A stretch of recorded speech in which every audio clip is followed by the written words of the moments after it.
ADC নির্বাচনের দিনক্ষণ বদল নিয়ে দলমত নির্বিশেষে বিরল ঐক্যের নজির গড়ে ত্রিপুরা বিধানসভা।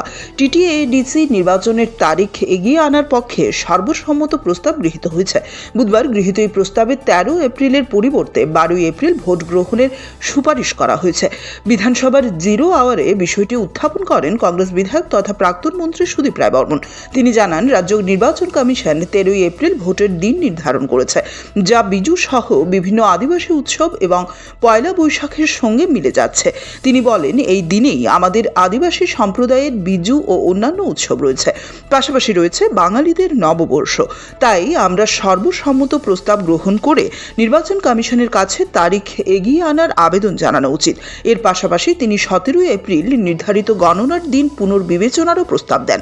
তার মতে, ফলাফল ঘোষণার সময় অন্যান্য রাজ্য যেমন তামিলনাড়ু ও পশ্চিমবঙ্গের নির্বাচনের ওপর প্রভাব ফেলতে পারে।